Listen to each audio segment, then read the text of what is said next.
Hey, hey, hey, apes, welcome back. And here is to another unit with Miss Hoskins. This time we're on water pollution, my favorite. Water pollution is 5 parts. First, we're going to talk about wastewater from humans and livestock, and then talk about the heavy metals and other chemicals that can pollute water. We'll have to definitely mention oil pollution, and then non-chemical water pollution, which is an interesting topic. And then we're going to wrap it all up with legislation. You guessed, water pollution laws. Oil pollution is a fascinating topic. Oftentimes, students think that they know a lot about it, and you're always going to learn something new. But in this section, let's be able to identify the major sources of oil pollution and then just explain some of the current methods that are used to remediate oil pollution. Earlier, we talked about the pollution of Earth's ocean and shorelines from crude oil and other petroleum products. It's like an ongoing problem, right? And petroleum products, they're highly toxic to marine organisms, even birds, mammals, fish, and even algae, believe it or not, other microorganisms, that form the basic of the bottom of the aquatic food chain. Oil is toxic to all of those guys. And oil is persistent, and it will spread below and across the surface of water, contaminating hundreds of kilometers and leave shorelines in this thick, nasty, highly viscous covered stuff that's basically extremely difficult to remove. We need to examine that there's many sources of oil pollution and then talk about some ways to clean it up.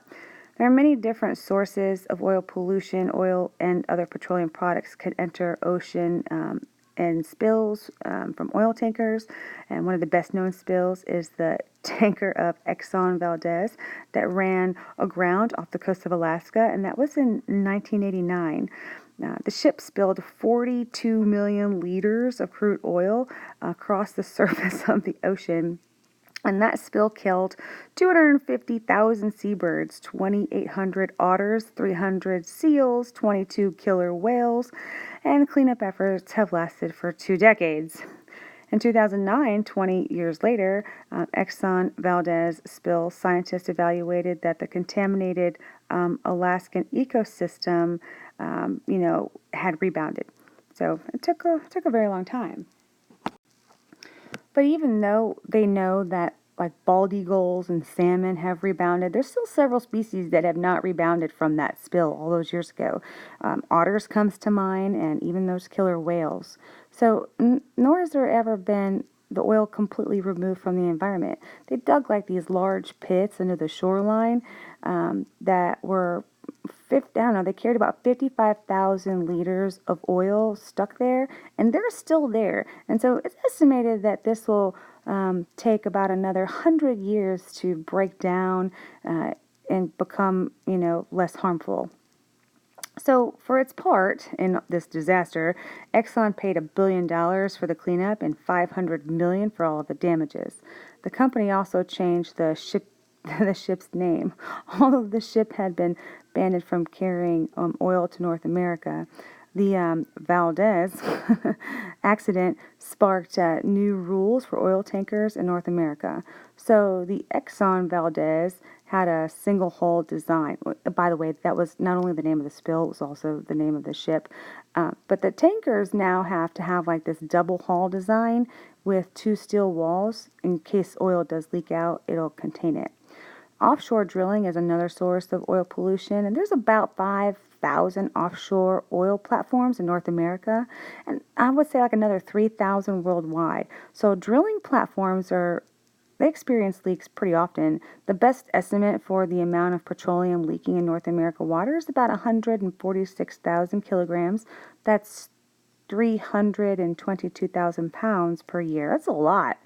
In other parts of the world, this anti-pollution regulations, they're often like a lot less stringent. So there's a lot of estimates that amount petroleum leaking into the ocean and foreign oceans that range from 0.3 million to 1.4 million kilograms of oil.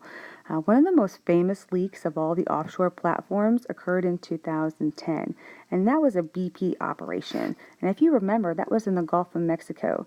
In this case, there was like an explosion in the deep the deep water horizon, that platform, and it caused a pipe to break near the ocean floor, which was about a mile underwater, below the surface of the ocean.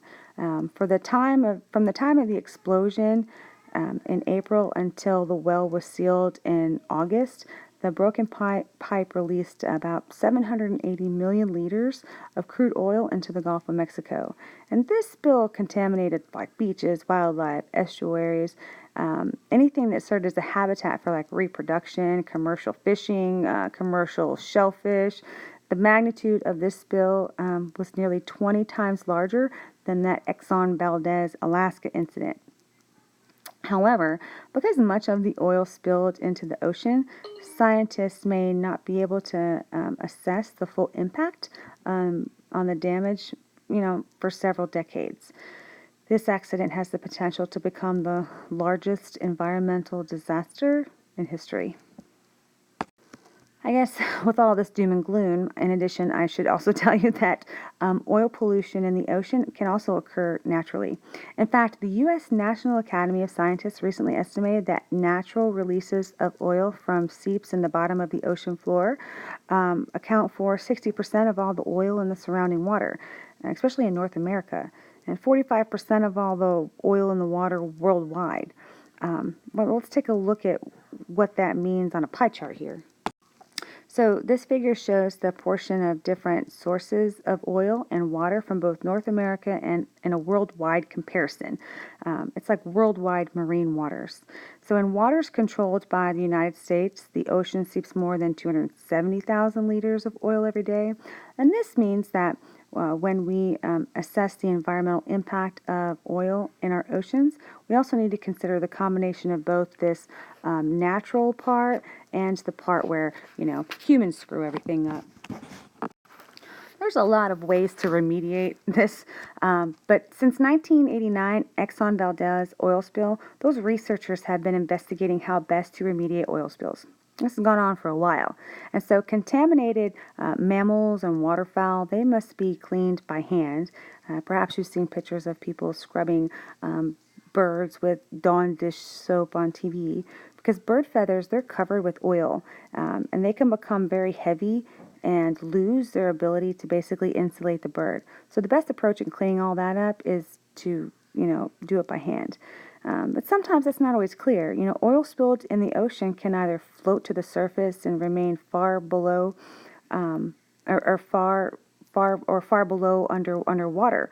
So for oil that's floating on the surface in the open ocean, a common approach is to contain the oil in areas where it's stuck to the surface.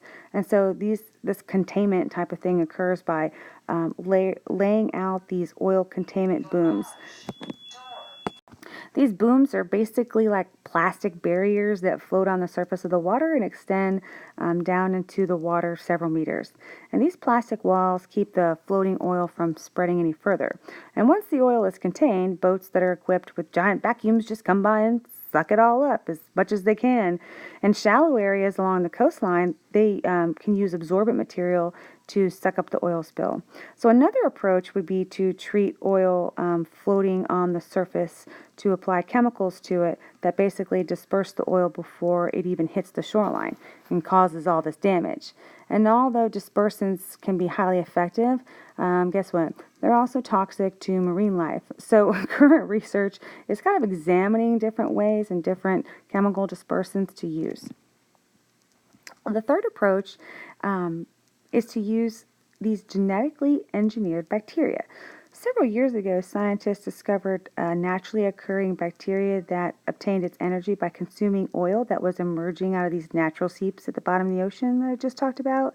So these bacteria were actually like rare in the ocean, but they were very abundant in areas where the oil had spilled or seepage occurred. So scientists are currently trying to determine the genes for these bacteria that make their ability to consume more oil, and then perhaps like insert copies of these genes into modified bacteria that can consume oil even faster. Interesting.